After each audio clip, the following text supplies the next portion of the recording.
Welcome to the Unpaved Path Talk. My name is Peter Wanzi, and I'm your host. The journey of Nadege and Blanche, who've been in the US now for a while. The entrepreneurs, they are in the fancy decorating business. We're going to be talking with them and understanding their journey. Remember, the goal of the Unpaved Path Talk is to be able to understand the journey, the entrepreneurial journey of sub-Saharan African immigrants, what they go through, what we can learn from it, how we can diversify our skill sets as a community, how we no longer need to have one narrative. There are like plenty parts. There are like a lot of parts out there that you can pick from, that you can choose from. You no longer need to be tied down to a specific field because that's what you were told when you first landed in the US. There are a lot of things you can actually do. And these girls are rocking in the decorating business. And I'm so excited to have them here today. And thank you. Thank you so much. Thank you so much, Nadege, for making our time to be here. Thank you, Blanche, for making our time to be here. How did you find yourselves? Like, how do we meet? Yeah. What? Firstly, we want to thank you for this opportunity, and we feel really honored. So I'm called Blanche, and this is my partner. I'm Nadege Foncham. Nadege Foncham? Yeah, so I and Blanche, we met through my husband. So my husband is a friend to Blanche. So before coming to the US, my husband's birthday was actually coming closer. So I was looking for someone to help me surprise my husband, like do something small for him. So we exchanged contacts. So my husband actually gave me Blanche's number. So we spoke over the phone. I got to know Blanche over the phone before even coming to the US. So she did something for my husband. And then when I came, she was one of the people who received me at the airport. Oh, really? So from there, we just built a relationship from there. She's a very nice and she's a sweetheart. She's a very nice person. So from there, I actually had my wedding coming up. Okay. So we had to plan my wedding and getting to know each other.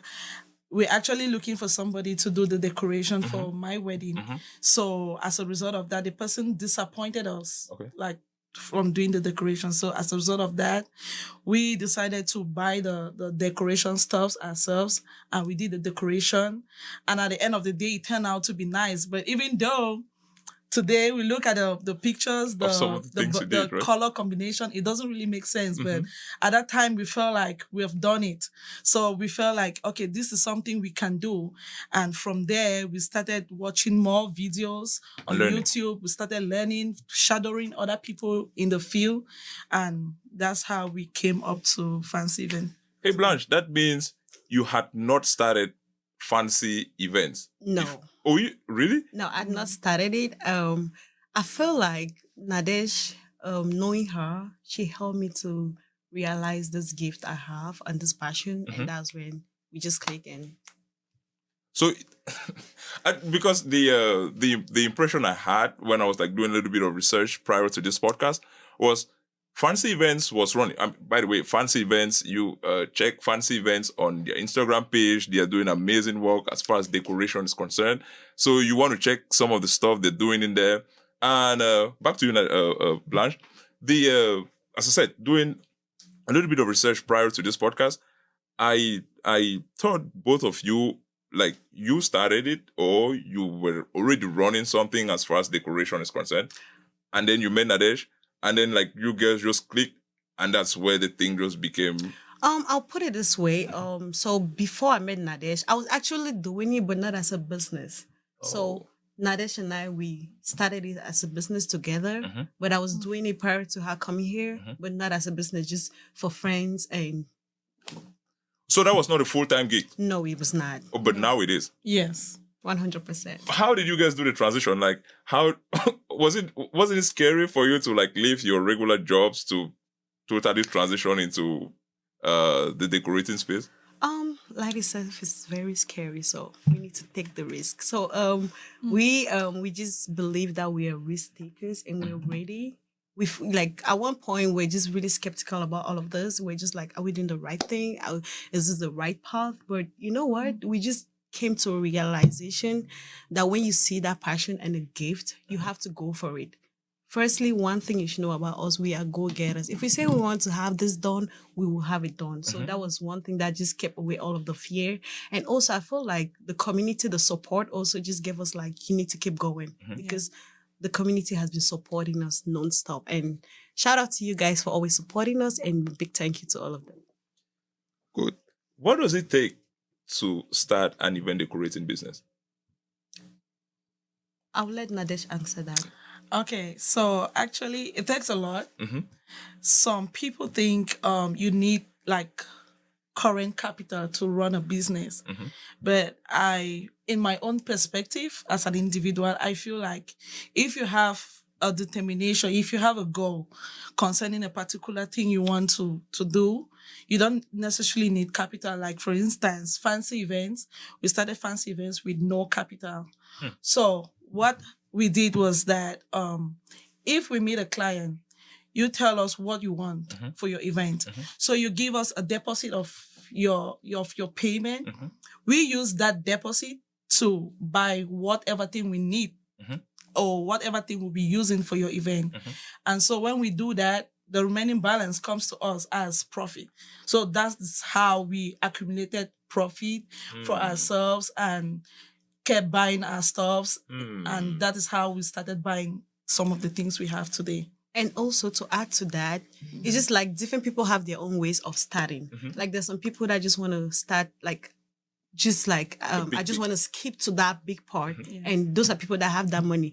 But for anyone out there that is not financially okay and is thinking about starting this, I will tell you it costs nothing. You just need that passion, that determination, and that patience, and you'll get it done. Wow. I believe that is like crazy, because the logistics that goes into event decorations is just crazy. Like when I think about it, when you have an occasion like there are like 200 people or 300 people and you have to get like all the logistics to bring in there. I had the conception that you probably need a lot of funds to be able to start something like this. Like, okay, to cut you there. So that's a misconception that people have. As I earlier said, it depends how you want to start.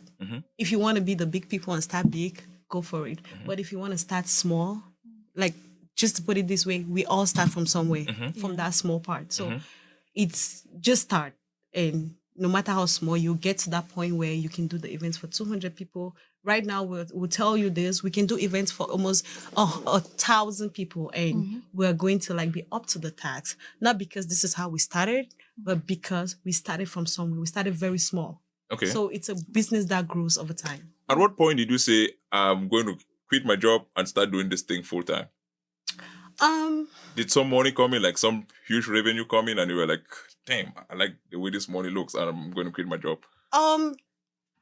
If I'll have to say this, I'll first want to give a big shout out to people that have been, because we have people that push us, people that make to be where we are right now. We have people at the background that help us, people that don't even get to be recognized often. And I want to give a big shout out to Mr. Kobe Arnold, Mr. Samenju Gilbert, and Gillian Anye. These three people, and Zede also. These are the background people that they're not at the forefront, but they do the job at the back. So before we decided to quit our jobs, I'm not going to tell anybody, go quit your job and start this business, because you need to have the connection. You need to have the people. You need to have somebody. We need to have somebody pushing you and supporting you. You need to have somebody giving you that extra push.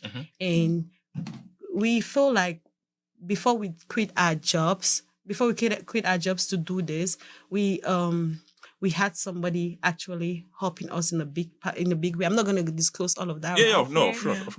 We had a little bit of push, a little bit of support. Let me put it that way.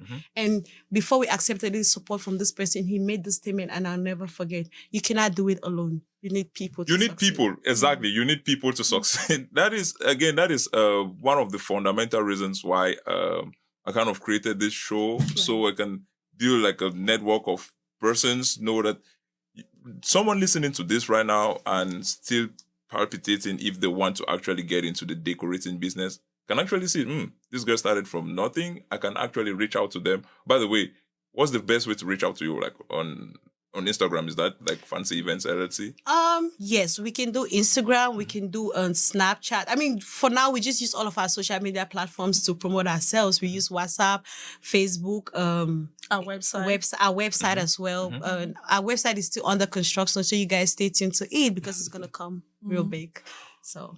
Nadege, how were your first days like in the US? Like in the sense of if you had to, you're one of the few persons who've come in here maybe already with some kind of backings. Like there's someone who can pick you at the airport, who can like set you on your page, show you the path to take, and all that kind of thing. What will you tell someone who's just getting in here and maybe was doing decorations back home or wherever they're coming from, and they are palpitating where to start? Who should I contact? Where do I even buy the stuff that you need for decoration? What will you tell? What would that orientation be like? So I'll just, in fact, anybody coming from Cameroon, I'll just have to make the person to understand that these are different country. So things are a little bit different from the way things are done back home. So getting, first of all, a vendor, or maybe if you have to start from scratch, like us, if you don't have like capital to start buying your own stuff, getting a vendor is not an easy one. Especially if you're not a people's person, like you don't go to parties to know who did this or who does this, where you can always like bring from. So that connection is what you need. And meeting someone like me or Blanche in the field will be very open to tell you who you can reach out to get some of those kind of stuffs. In a place where the person wants to buy, we have a lot of links, websites where we get our stuffs, affordable stuffs. So I'll just tell the person to just perfect the way they do their things before coming here. Do you do any sort of mentorship? Right now, I was not supposed to call it mentorship, but I will call it mentorship because that's actually what I'm doing. So we have people reach out to us, like other aspiring people that want to start this. They're like, for example, we do other things apart from decoration. I don't know if we had to throw this out in here in the beginning. We do other services. We do gift boxes. And so Fancy Events, when people hear the name Fancy Events, they feel more of like it's a decorating business. But we're here to tell you guys that Fancy Event is like a whole big tree that covers a lot of on the smaller things. We do gift boxing, we do photo enlargement, we do a 360 camera, we do cocktails. In fact, we do everything concerning events. From the event planning to the ending, we do all of that. So to answer your question, when like Fancy Events, we actually sorry, I'm trying to find the right word to use. We actually try to connect with other people, to actually to connect with other people, other vendors, to actually bring us to who we are right now. And for the mentorship part, where we started, we had other people talk to us. So when people call me, even if they just want to start from small, I try to like explain to them. I try to give them where you can get stuff, how you can do that, encourage them like this is the way to go. So it's kind of like a mentorship, but yeah, we're open to telling people all about that. How profitable is this business as a whole? I mean, 100%. You don't need to give me your numbers. Yeah, but 100%. Very, very profitable. For us, it's like the best thing that has happened to us. It's not even all up. It's profitable not only in the sense of the money, but the sense of doing what you love doing. It's like you're not working. Yeah. So when you get paid for doing what you love, I always tell people that. So which is how do you differentiate? The reason the reason why what you're saying now is very interesting is because not often do you find people who do what they like in the US, because of when you come in here you have to chase the dollars. Like that's what you like. If I were a teacher in Cameroon, for instance, or wherever I'm coming from, and that's what I like, and I get to the US and realize like how much teachers make per month? Like, no.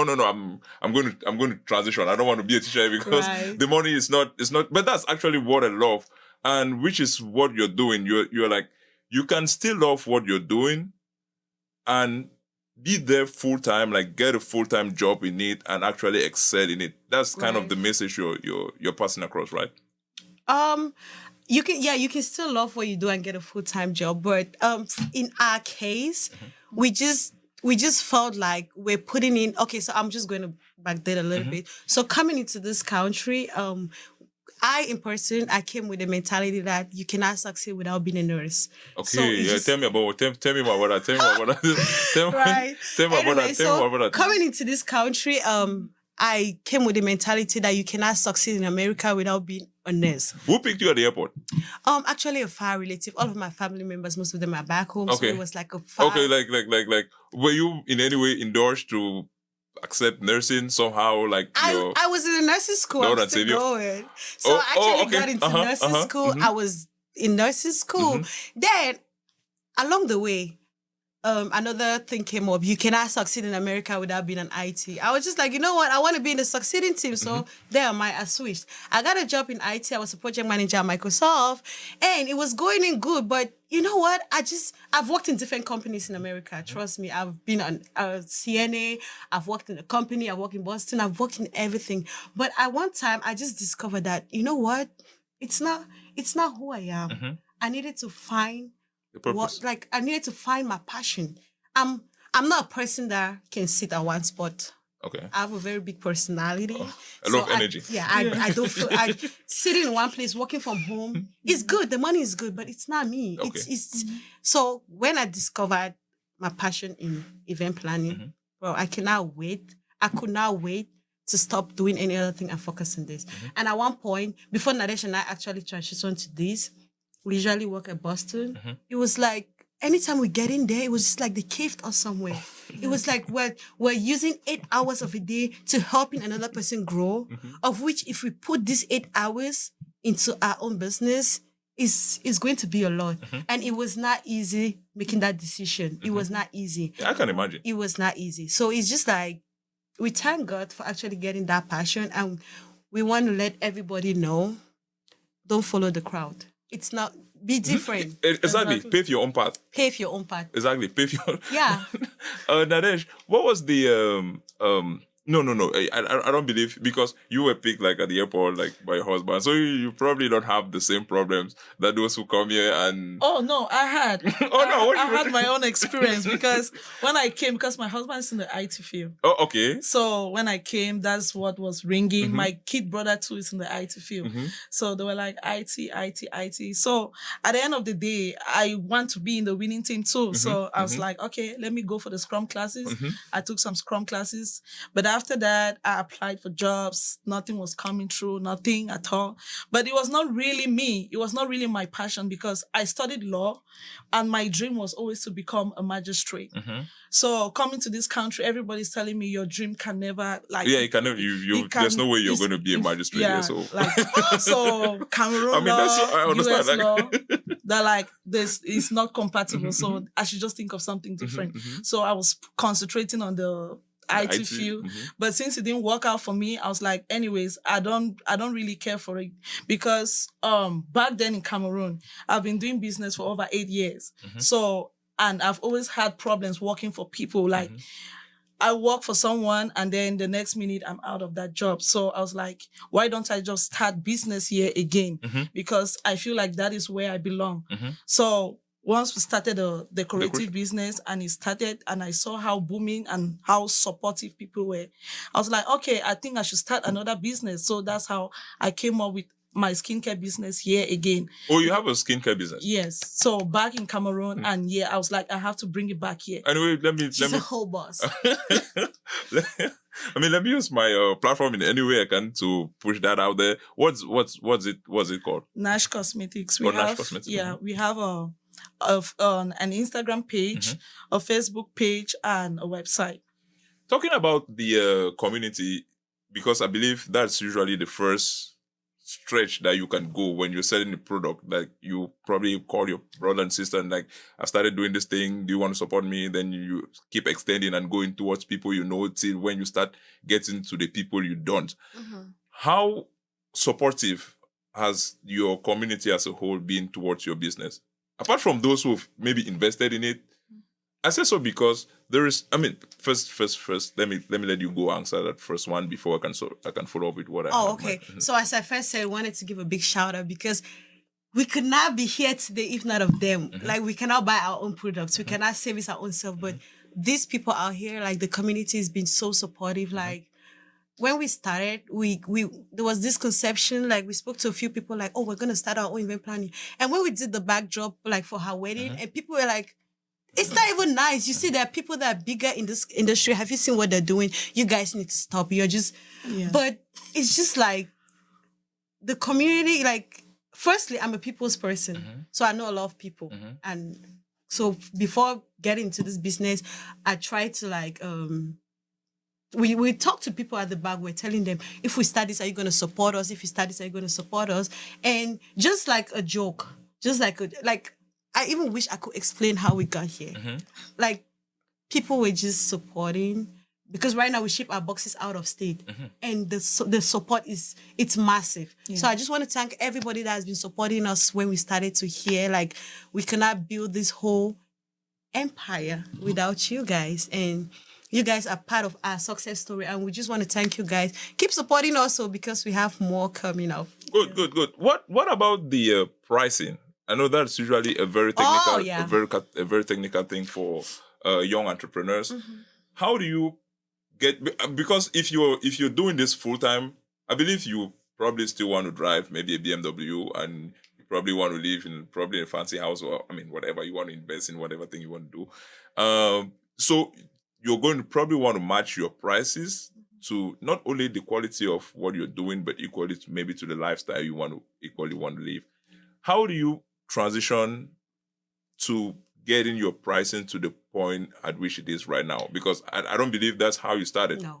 People probably kicked back like, this guy's what I guess. I'm not going to pay so this for amount that of money. question, I really wish the next question, because I knew that something was that was going to come up, and I was ready.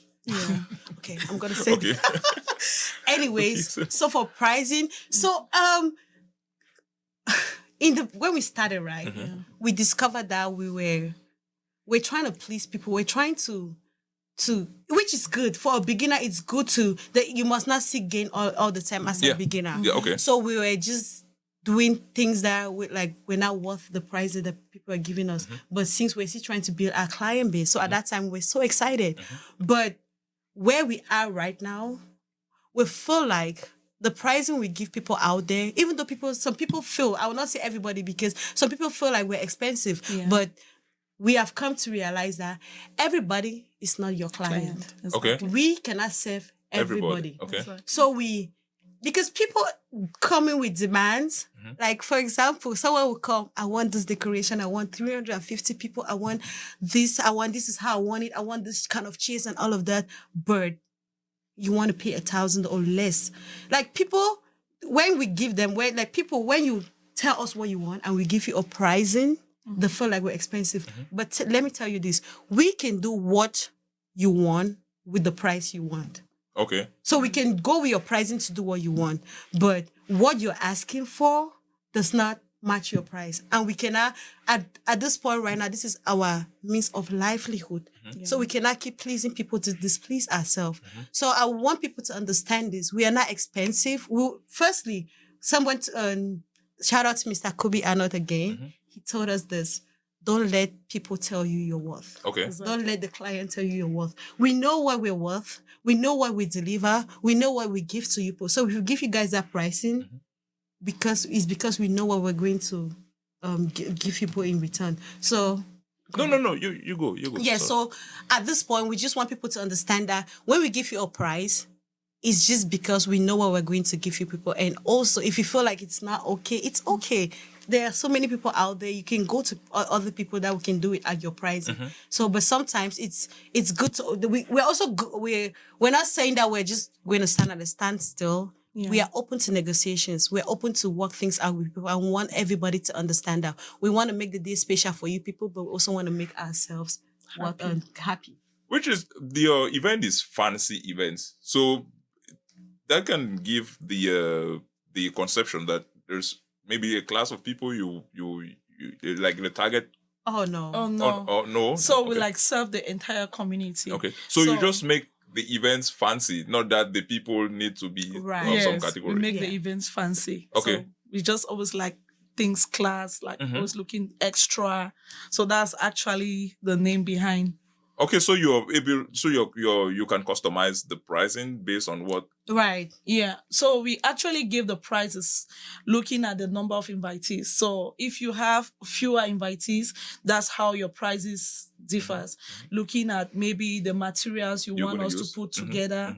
So like the pricing is not just pricing because maybe we know Peter and Peter is a rich man. So if we charge him $10,000, he's going to pay anyways. So no, we don't do that. So what we do is we consider how many invitees you're actually having at this party to know how many of everything we are putting on each table. So when we do a calculation of everything, that's what gives us the quote that we give to the client. Okay.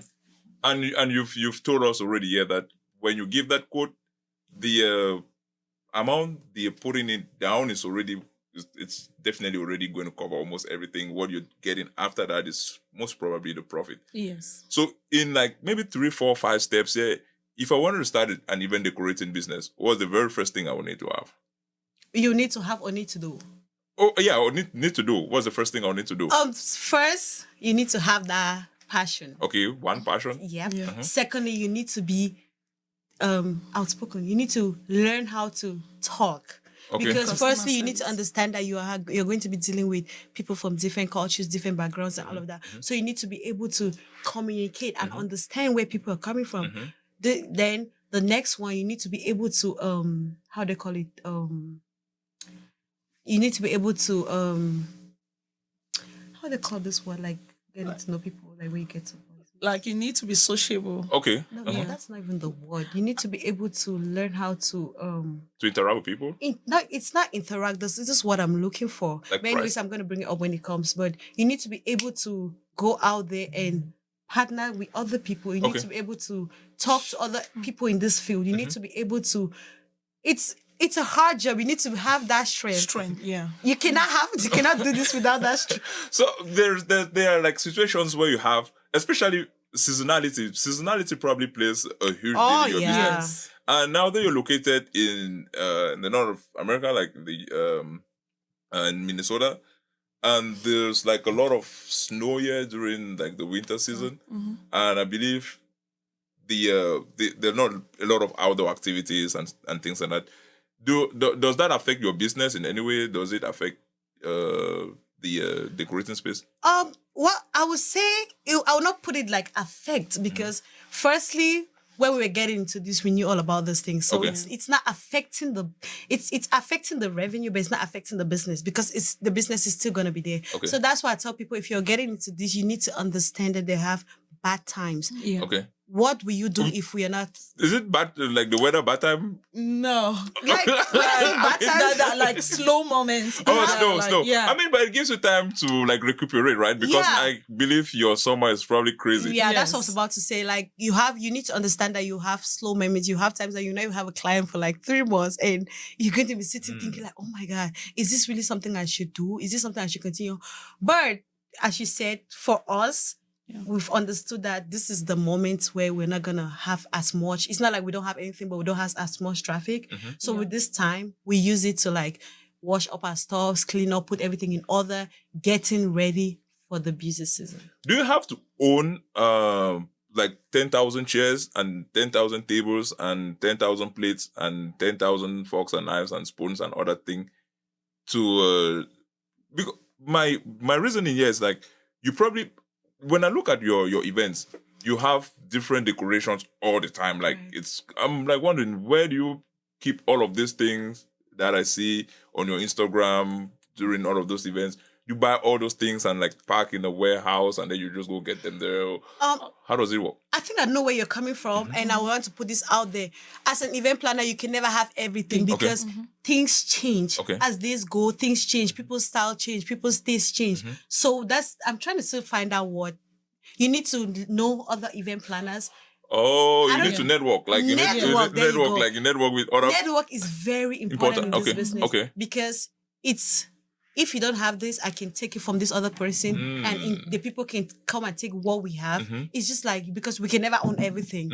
And so, to answer the other question, we have like a storage where we pack all of these things from. Because in the beginning, we usually use our basement. It was so bad. But right now, there's growth. Yes. And we really want to thank God for that. So as things grow, business grows, we have more of our stuffs, because you must not need 10,000 plates or chairs to be an event planner. But with time, you will see that those 10,000 things is going to save you money, because rentals is something that takes a lot of money. So it takes time to actually accumulate and get all of those stuffs. But once you get them, you make more money than what you make right now. It's not like there's no gain right now, but at that time you make more gain. What about the event boxes? Like I've seen on your Instagram very amazing stories. Like people are like blushing when they see your boxes coming. How do you put in like joy and sorrow or whatever in those boxes and translate that to the customers? Okay, so you can get that. Okay, so actually the client who is calling us, like who is ordering the box, is telling us what event is actually, so we know what to put inside the box. So if you look at the boxes, they are not the same things. They are always like different stuffs. So maybe a partner sending to the wife, maybe for their anniversary, or maybe a friend sending to a friend, like maybe birthday, so, or maybe a get well soon box. So the boxes like vary. So that's why like it's not, and it has different prices. Okay. Yeah. So, and to add to that, the boxes. It's what you. I think what you were trying to ask is like, how do we make people the joy? I see a lot of expressions that. So I always tell people that it's not even the box itself that brings that joy. It's the intentions, the person thinking, like the intentions the person that ordered that box for. Yeah. Like sometimes what is even inside the box is not even worth the smiles, but it's just the intention. And I want people to understand that spending money to give somebody something, don't think about that money, because that money is going to think about the joy. The joy, because that person it's more of like, the person is going to be like, wow, I can imagine what this person was telling these people about me. Like how this person was explaining these things. Because that's what you translate into the boxes. That's what brings that joy. So it's not actually the content of the boxes, but it's actually the intention behind actually thinking that, oh my God, I can even give somebody something like this. Because trust me, even a single rose means a lot to give somebody. What has been the best experience you've had delivering those boxes? I think you do them yourself, right? Yes. And then you like capture them on your and post them like on your social media and like drive some kind of traffic with them. What's usually the best season or the best experience you've had with those boxes? For season, as she said, is Valentine's Day. But the best experience, oh my God, is just seeing the joy, the smiles on those people's faces, because it's priceless. Like when you see some people actually cry, and it's just like sometimes me and Nadege, we just hold ourselves, and it's just like, it's a good moment, and it's good for us because we're actually experiencing the joy. That's why I love my business. That's why I love my job. Putting smiles on people's faces. Oh my God, it's a way of serving God in this life. And I feel like we've found that path. God brought us to do this thing, to do this. Put smiles on people's faces. And that's what we're going to keep doing. That's what you're going to keep doing. Yeah. You've mentioned, before I go to the question I had in mind, having the fancy event as an LLC in the state of Minnesota, is there any advantage that is brought to you?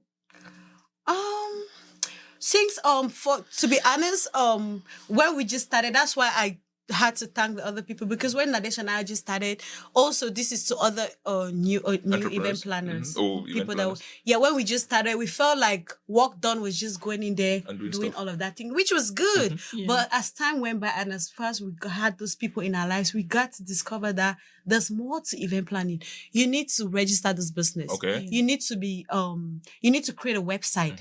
You need to engage with more people.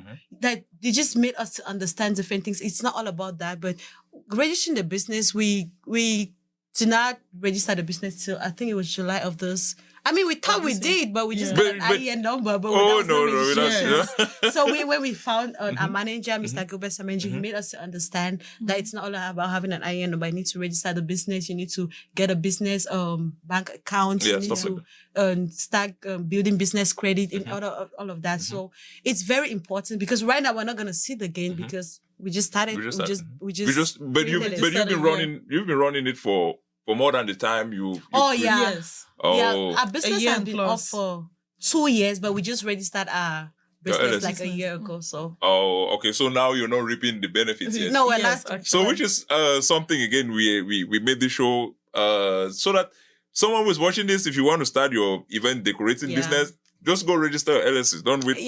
Register. Don't wait for 2 years and then that's when you realize. And also, just I said that I feel like we've started reaping a little bit because there was this small business loans that came out. Yeah, and we exactly. had to register for it. So we have all of those advantages right now. And we feel like, and also registering the business, there are some event planners that when you go to rent stuff from, they give you business. Where you have your discounts. Yeah, discounts if you've registered that. So that's what has been helping us because what we usually rent for 100, we can get a discount because our business is registered. Just because your business is registered. Yeah. That's quite interesting. I've